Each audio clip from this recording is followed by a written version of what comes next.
하나님의 이 성령께서 우리와 늘 함께 하시고 또 우리 가운데 계시고 또한 우리로 성령으로 만족하게 되어질 때 우리의 그 인생은 제대로 작동을 합니다.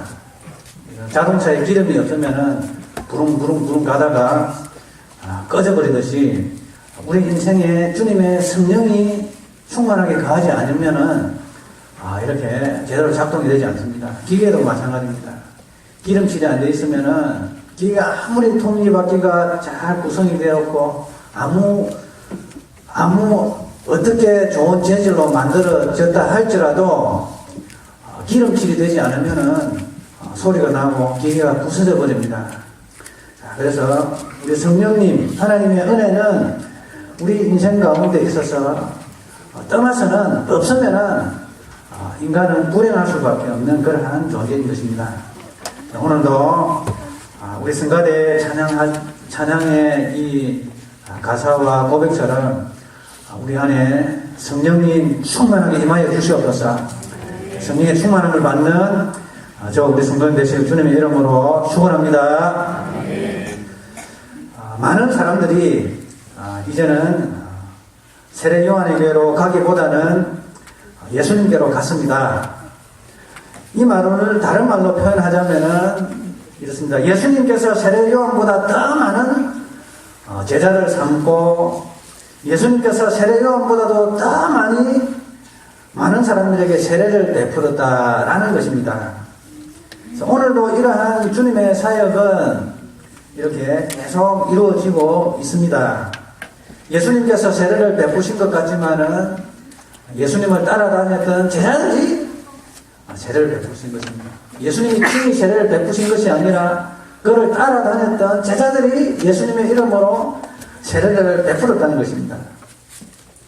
자, 그렇게 해서 이러한 사역은 오늘날도 계속 이루어지고 있습니다. 그래서 제자 삼는 것과 세례 베푸는 것은 이렇게 분리를 할 수가 없는 것입니다. 제자됨은 예수님의 제자가 된다는 것은 세례 받는 것과 관련이 되어 있습니다.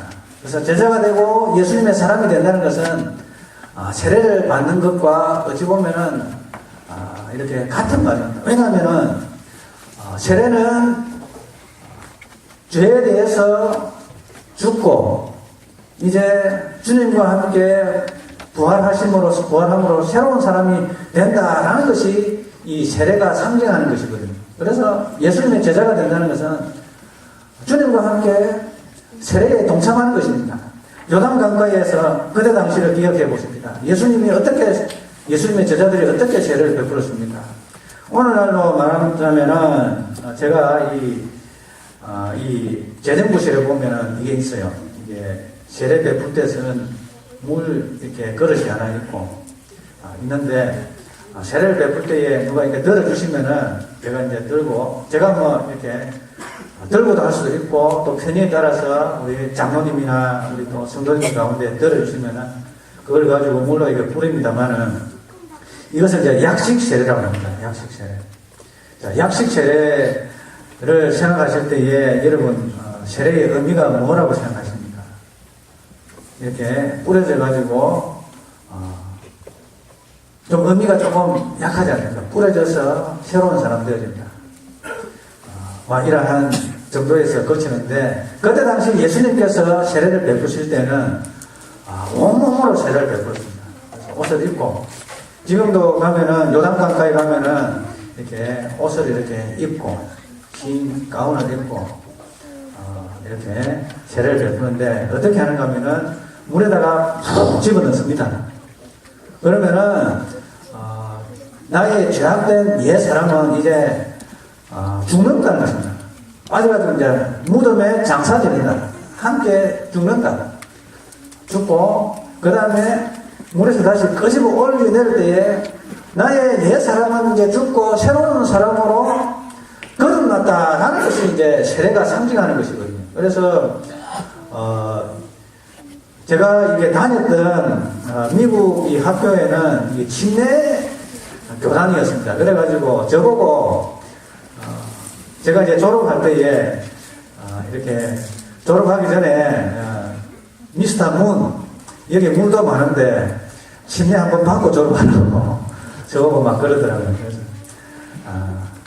물론 침례를 받고 물에 풍당 빠졌다가 빠져나오는 것이 어찌 보면은 성경적인 세례의 모습이긴 하겠지만은, 그렇다고 제가 그것을 받게 되면은 내가 받았던 우리 장로교에서 뿌리는 이것이 무효하다라는 그런 취지로 표현이 될 수 있기 때문에, 그런 의미에서 그 세례의 유효성을 인정하는 의미에서 다시 받을 수는 없습니다. 그것으로 족합니다. 라고 이렇게 얼버무리고 이렇게 침례를 받지 않았어요.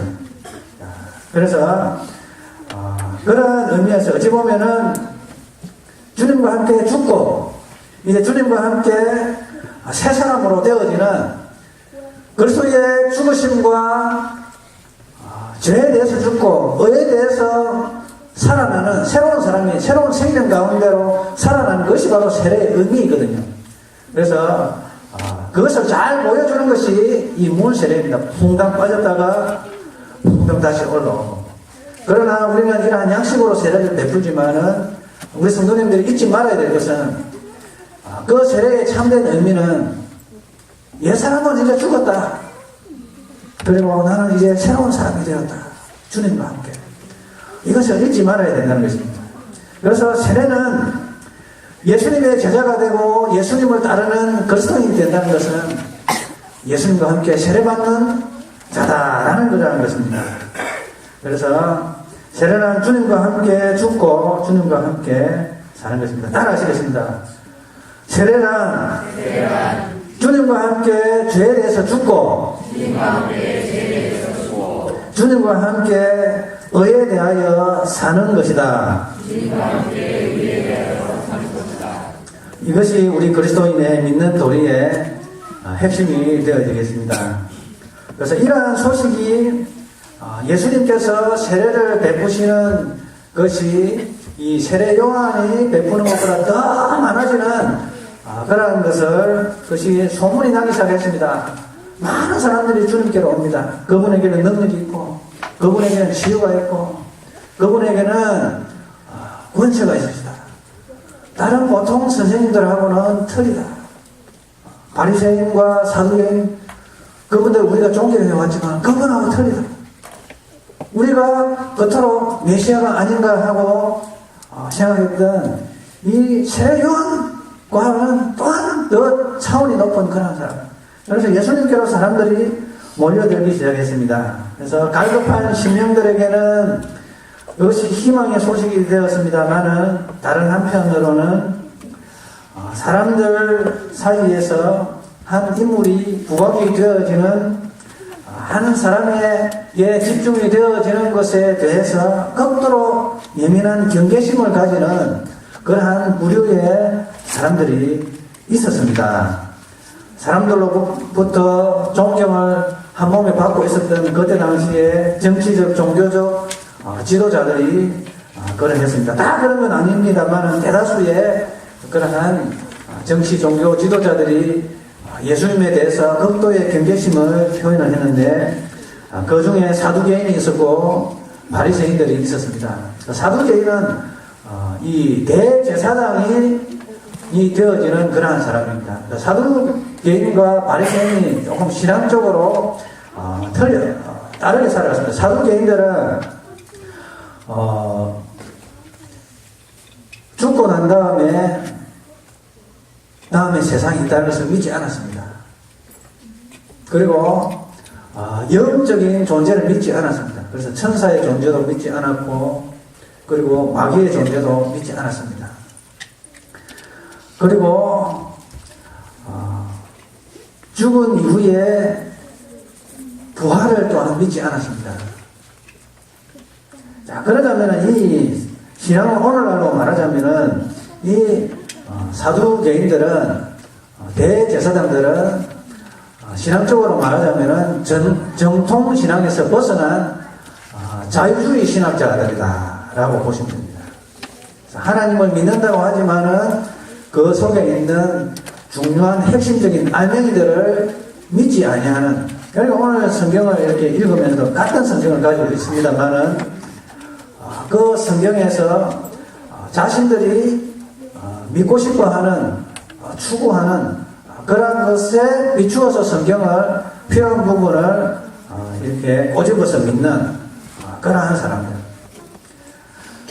그들의 삶의 목표는 이 현 세상에 있었습니다. 그래서 현 세상에서 명예를 추구하고 또한 권세를 가지고 사람들에게 존경을 받고 그러한 것에 집중했던 경향이 많았던 것이 바로 사두개인들이었습니다. 그때 당시 대제사장들이 그랬다는 것입니다. 로마에 돈을 주고 결탁을 해서 그 대제사장직을 사서 또한 그 성전에서 나오는 그런 재물들을 이렇게 커미션을 받아서 이득을 취하는 그러한 일이 관행처럼 이 사두개인들에 의해서 이렇게 이어져 왔습니다. 그러나 이 바리새인이라는 이 사람들은 사두개인과 좀 대조적인 그러한 사람들이었습니다. 그들은 내세지향적이었습니다. 죽음 이후에 세상을 믿었습니다. 그리고 천사의 존재, 그리고 마귀의 존재, 그런 것을 인식을 했습니다. 그리고 그들은 기도하기를 좋아했습니다. 구제하기를 좋아했습니다. 금식하기를 좋아했습니다. 그리고 그들은 애국자입니다. 그래서 어떠한 면에 있어서도 그들은 이스라엘 백성들에게서 존경을 받는 그러한 신앙의 영적인 지도자요 신앙의 인물들이었고 또한 본받아야 할 그러한 인물들이었습니다. 그래서 이 바리새인들 중에 율법사가 있었고 서기관들이 있었습니다. 자, 이러한 두 무리국, 즉 사두개파 사람과 바리새파 사람들이 이 구성원으로 된 71명으로 구성된 당시에 사내들인 공회가 있었습니다. 그래서 오늘날로 말하자면은 대법원 그리고 국회의원 이것을 겸직으로 해가지고 나라의 중대사를 결정짓는 그러한 구성원이 이 사두개인과 바리새인으로 구성이 되어 있습니다. 그래서 정치 종교적으로 존경을 받는 그러한 사람이었습니다. 그런데 특히 바리새인들은 성경에 관해서 누구보다도 관심을 많이 가졌던 그러한 사람들이었습니다. 율법을 엄하게 지켰고 누구보다도 메시아에 대한 기다림과 소망을 가졌던 사람들입니다. 그래서 메시아가 그 땅에 만약 오시기라고 한다면 달려가서 무릎을 꿇고 그의 등에 이 메시아를 업고 불속에라도 뛰어들 그러한 태세로 살아왔던 사람들이 이 바리새인들이었습니다. 그런데 주님께서 자기 땅에 실제로 오실 때에 사람들은 영접하지 않았다는 것입니다. 그들은 메시아로서 이 땅에 오신 예수님의 가르치심과 세례에 관해서 관심을 가지기보다는 예수님으로 인하여서 사람들의 이목이 자기들에게부터 다른 사람들에게 자기들로부터 예수님에게 집중이 되어지는 것을 경계했던 그러한 모습을 보여주었습니다. 그래서 이들은 실로 세례요한과 정반대되는 그러한 모습을 보였습니다. 세례요한은 주님이 높아지기 위해서는 나는 낮아져야 한다. 그리고 주님이 이 오시는 등장하시는 모습, 주님이 세례 베푸시는 그 모습, 사람들이 주님께로 달려가는 그 모습으로 인해서 그는 너무나도 기뻐하고 즐거워했던 그러한 사람이었습니다. 그래서 자신을 주님이 높아지기 위해서 자신의 존재가 잊혀져야 하는 그러한 것을 추구했던 이 세례요한과는 정반대로 사두개인들은 예수님으로 인해서 자신들의 이러한 사회적인 명망과 이러한 명성이 사라지고 예수님께로 사람들이 집중하는 그것을 참지 못하여서 예수님을 제거하려고 했던 그러한 인물들이 바로 대다수의 이 바리새인들이었다는 것입니다. 다 그런 것은 아니었습니다. 그래서 경건의 모양은 있었으나 경건의 능력이 사라진 그러한 사람들이었다는 것입니다. 여러분들에게 있어서 예수님은 어떻게 여김을 받으십니까? 그분은 우리의 삶의 중심에 모시지 않고 바깥으로 내쫓지는 혹시 않으십니까? 나의 삶의 목표에 도움이 되면 잠시 수용하고 자신의 목표에 도움이 되지 않으면 거부하지는 않으십니까?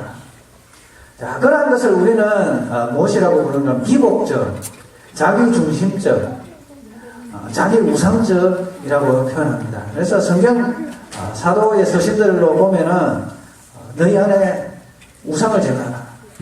하나님보다 예수님보다 높아진 그 무엇을 제거하라라고 이야기하고 있는 것입니다.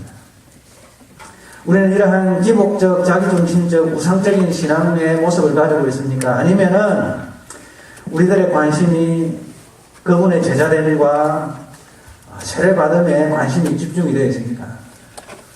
주님과 함께 죽고 주님과 함께 살아서 그리스도의 생명이 내 안에 거하심으로 구원받은 백성으로서 주님과 동행하며 주님 오시는 그날까지 나의 영과 혼과 육이 온전히 거룩하게 지켜짐을 받아서 하나님께 칭찬받고 알곡되어지는 그런 것이 우리의 간절한 소망이십니다. 우리는 예수님께서 이러한 예수님을 바라보는 이러한 두 시각 중에서 어느 편에 가깝습니까? 오늘 예수님께서는 예수님의 사역에 부정적으로 반응하는 이 바리새인들이 소식을 들었습니다. 예수님께서 세례요한보다 더 많은 제자를 삼고 더 많은 세례를 준다는 이 소식을 바리새인들이 들었습니다.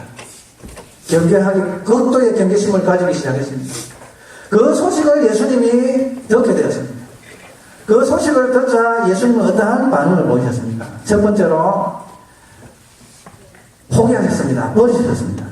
오늘 성경 본문에 있는 4장 2절, 3절에 보면은 유대를 떠나사라고 되어 있는 이 떠나사라고 번역된 이 헬라어 원문 성경에 보면은 포기하셨다, 버리셨다, 이혼했다 라는 표현으로 사용됩니다. 이 헬라어 동사는 단순히 그곳을 떠나서 다른 목적지로 향해서 가는 것이 아니라 부정적인 의미에서 포기해버렸다, 버렸다, 그리고 이혼했다라는 표현을 쓰고 있습니다. 자, 그래서 유다는 어떠한 곳이었습니까? 바리새인의 곳이었고 성전이 있는 곳이었고 전통신앙이 있는 곳이었고 율법이 가르쳐지는 곳이었고 메시아가 오신 곳이었고 메시아께서 십자가에 태어져 죽으셔서 인류의 죄를 구속하기 위해서 희생되실 그러한 곳이었습니다. 그런데 누구보다도 이곳에서 하나님을 찬양하고 메시아를 기다려야만 했던 그 사람들이 하나님이 없는 형식은 갖추어져 있지만 그 속에는 하나님이라고는 찾아볼 수 없는 종교인들로 득실거리던 그러한 곳이었습니다. 예수님이 없는, 우리 심령 속에 예수님이 없는 소위 예수장이들이 득실거리는 그러한 곳이었다라고도 표현이 될 수가 있습니다. 자, 우리 주님께서 어떻게 하셨습니까? 포기를 하셨습니다. 이 주님께서 십자가에 피 흘려 돌아가실 그 시점은 지금이 아닌데 여기 있다가는 이것이 사람들과 너무 부딪혀서 이 계획에 주님께서 차질이 생기겠다. 그런 의도로서도 우리 주님께서는 그것을 포기하시고 다른 곳으로 옮기셨습니다. 자, 두 번째로는 주님께서 어떠한 반응을 보이셨습니까? 갈릴리로 가실세라고 되어 있습니다. 가시다는 이 말의 헬라 표현을 보면 가버리셨다라는 그런 표현을 되어 있습니다. 그래서 갈릴리는 어떠한 지방입니까? 변방이었습니다. 전통적이지 못합니다. 이방인의 땅과 인접한 곳입니다. 필립 얀시라는 사람이 2014년도 10월 9일 날에 서울 아현 성결교회에서 이렇게 강연을 했는데, 내가 알지 못했던 예수, 하나님의 놀라운 은혜, 이렇게 우리 기독교에서 베스트셀러로 이렇게 많이 읽혀졌던 그런 책입니다. 필립 얀시는 제가 이렇게 텍사스에서 한 7, 8년을 이렇게 살았는데요. 거기에 이 포트워스라는 데가 있습니다. 포트워스에 보면은 이 F-22 전투기, F-35, F-16 전투기 만드는 공장이 있는 곳입니다. 그래서 보면은 새로 생산된 전투기들이 막 이렇게 시험 비행을 하고 공중을 날아다니고 그런 전투기 에어쇼가 이렇게 막 벌어지는 곳인데요. 그 곳에 보면은 그 동네에 텍사스 크리스천 유니버시티라고 있습니다. 이 필립 얀시가 그 학교를 졸업했습니다. 그곳에가 이제 제가 자주 왔다 갔다 하면서 이렇게 책도 빌리고 했는데, 그곳 졸업생인데요. 이 사람이 이제 기자 역할을 하면서 자신이 배운 이 신학적인 이러한 토대를 바탕으로 해서, 그리고 자신이 알고 있는 신앙의 이러한 성경의 지식과 또한 가르침, 그 학교는 신학교가 있는데 거기에는 자유주의 신학자가 있고 보수주의 신학자가 같이 동시에 있습니다. 그래서 전체적으로 보면은 그곳의 신앙은 조금 자유주의입니다. 전통적인 신앙, 성경의 바탕으로 해서 이렇게 가르치지 않습니다. 오직 예수 그리스도만이 구원의 길이다라고 이야기하면은 그렇지 않다고 이야기합니다. 자, 그래서 전통적이지 못한 이러한 신앙 토대에서 자랐지만은, 그러나 그 속에는 몇몇 굉장히 전통적인 신앙을 가지고 있는 그런 신앙의 지도자들이 가끔씩 등장을 합니다. 그 중에 이 필립 얀시가 한 명인데, 필립 얀시가 어떠한 말을 했는가 하면은, 기자로서 전 세계를 다니면서 느꼈던 점은, 하나님께서 마치 여행 가방을 챙기고 이동하시는 듯한 그러한 인상을 많이 받았습니다. 그러면서 하시는 말씀이, 그때 이러한 것을 보면서 이렇게 내린 결론은, 하나님께서는 우리에게 강요하시는 분이 아니라 조용히 짐을 싸서 자신을 필요로 하는 곳으로 찾아가시는 분이시다 라는 그런 느낌을 받았습니다. 이게 무슨 말인가 하면은, 이제 부유해지고 형식이 갖추어지고 교회가 성장하고 외부적으로 건물이 올라가고 그러면은 이 사람들의 이 마음이, 갈급한 마음이, 주님을 찾는 이 마음이 많이 사라지고 잘 살고 풍요가 주어지면은 하나님을 찾기보다는 하나님 아닌 다른 것에 삶의 목표를 두고 살아가더라는 말입니다. 그런데 가난하고 궁핍하고 가질 것 없는 그런 나라들은 주님의 은혜를 사모하고, 주님 오시옵소서, 성령님 오시옵소서, 나의 병을 고쳐주시옵소서, 주님 앞에 매달리는데, 그러니까 보니까 이 부유한 나라들, 미국이나 이 유럽 같은 지역에서는 하나님을 찾을 필요가 없을 정도로 너무 잘 살아버리니까 주님께서는 보따리를 사시고 있어달라 애원복걸 하지 아니하시고, 주님이 필요하시는 곳으로 보따리를 사서 이동하시는 분 같다 라는 그런 뉘앙스를 많이 받았습니다. 세계 곳곳을 다니면서 이 교회를 방문하고 나라를 방문하는데 그런 느낌을 많이 받았습니다. 오늘 본문이 어떠합니까? 유대에 와서 그 누구보다도 하나님을 섬기며 주님을 따를 것 같았던 그 유대 민족이 실제로 주님이 가시니까 주님을 영접하지 아니하고 주님을 오히려 시기하고 질투하고 주님을 이렇게 죽여서라도 그 관심이 주님이 아닌 사람들의 관심이 자신에게 오기를 바랬던 그러한 모습을 보였던 것입니다.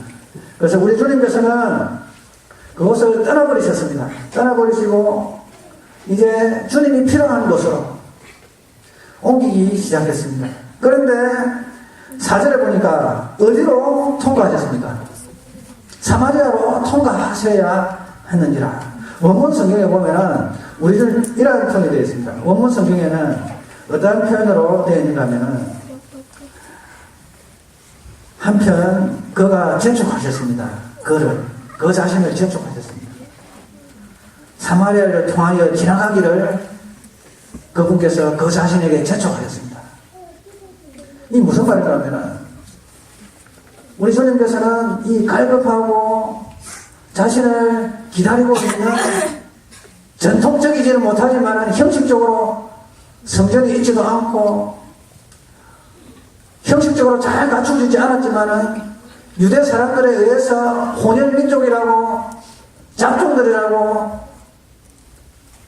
박해를 받고 또한 자기 방식대로 아무렇게나 산당들을 지어서 하나님을 섬기는 전통적이지 못한 신앙을 가진 사람들이라고 구박을 받았던 그러한 사마리아 사람들.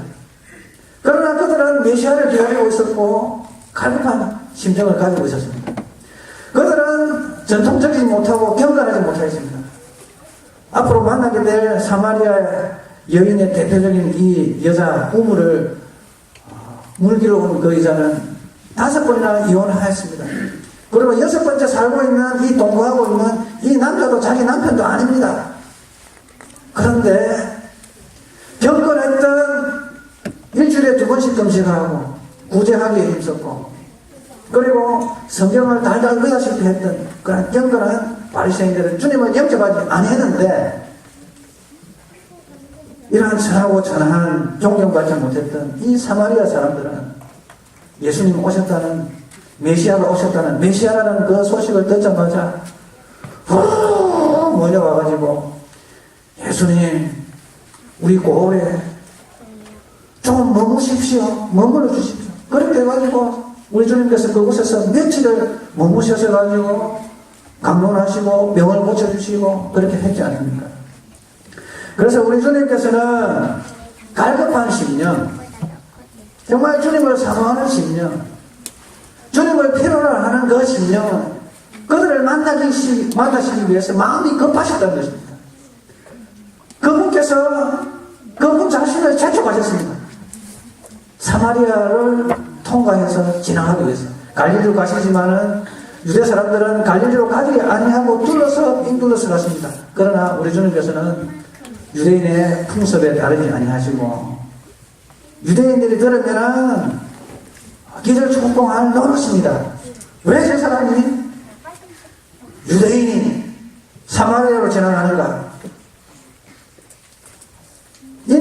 인정받을 수 없고 정말 이해할 수 없는 그런 행동이었지만 우리 주님께서는 자신을 필요로 하는 갈급한 심령을 만나기 위해서 자신을 재촉하시고 이 사마리아를 통과하려고 강한 열망을 가지시고 자신을 재촉하셨던 그러한 모습을 우리가 바라볼 수가 있는 것입니다. 그래서 우리는 어떠한 모습으로 살아가고 있습니다. 사마리아 여인처럼 메시아를 갈망하며 갈급한 심령으로 나에게도 이 생수를 주십시오. 나에게도 생수를 주십시오. 유대인들은 저곳에 예루살렘에서만 예배드려야 된다는데 우리는 이곳에서 예배를 드립니다. 이것도 아니고 저것도 아니고 하나님께 예배할 때가 많습니다. 하나님께 예배하는 자는 영과 진리로 예배하는 자입니다. 그러니까 이 여인이 하는 말이 메시아가 오시면 이거 다 알게 하신다고 그런 이야기를 내가 들어봤습니다.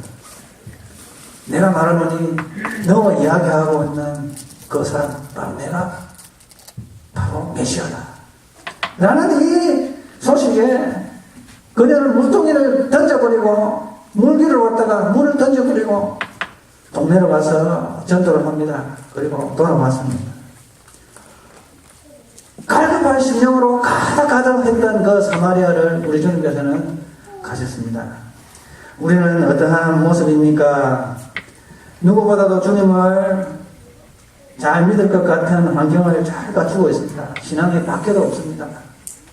누가 예수 믿는다고 우리를 칼로 찌르고 공안이 찾아와서 우리를 잡아갑니까? 누가 성경책을 들고 다닌다고 오다리를 싸고 성경책을 짊어지고 가도 누구 한 사람 우리에게 태클을 거는 사람은 없습니다. 예수 믿는다고 전도하고 예수님을 자랑한다고 누가 우리에게 핍박하는 사람 아무도 없습니다. 그러한 신앙의 자유와 너무나도 신앙생활을 편하게 합니다. 오면은 스크린에 다 겹쳐져서 찬송과 가사가 나오죠. 넘겨서 찾을 필요가 없습니다. 다 나오죠. 또 못 찾으면은 또 옆에 계신 분들이 또 빨리 찾으신 분이 또 찾아도 주십니다. 얼마나 신앙생활 하기에 편합니까? 그리고 주님의 십자가를 바라보기 위해서 수십 킬로를 달려갈 필요도 없습니다. 내 평생에 우리 북녘 땅에 십자가 한번 봤으면 나는 소원할 것도 없이 눈만 뜨면은 전부 십자가네.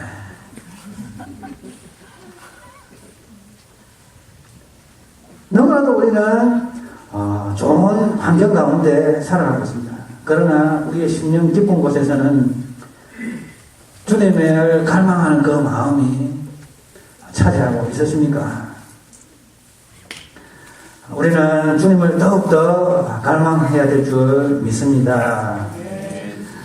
신앙의 변질과 그리고 타락은 항상 발전할 때 찾아옵니다. 그래서 우리의 이 발전을 타락의 이 기초로 삼지 마시고 우리에게 주어진 이 발전과 번영을 우리는 땅끝까지 흘러 보내고 우리 지역으로 흘러 보내기 위해서 우리 주님께서는 우리에게 이러한 번영을 주시고 신앙의 자유를 주신 것입니다.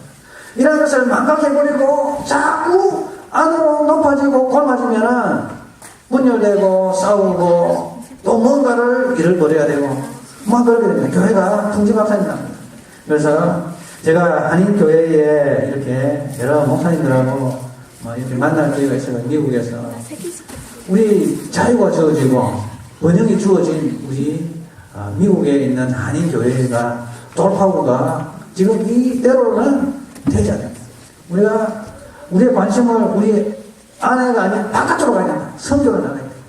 우리가 가지고 있는 이것으로 해서 우리가 취해서 타락하고 향락하는데 쓰라고 주님께서 주신 건 아닌데 이것으로 우리가 향락하고 타락하고 스스로 넘어지고 자꾸 높아지고 나중에 교인들이 사라지면은 앞으로 20년, 30년 지나면은 200만, 300만으로 그리스도인들이 줄어들면은 인구가 없어가지고 지금 66만 명이 작년에 수능을 봤는데 올해 60만 명 봤대요. 내년에 몇만 명 보겠습니다.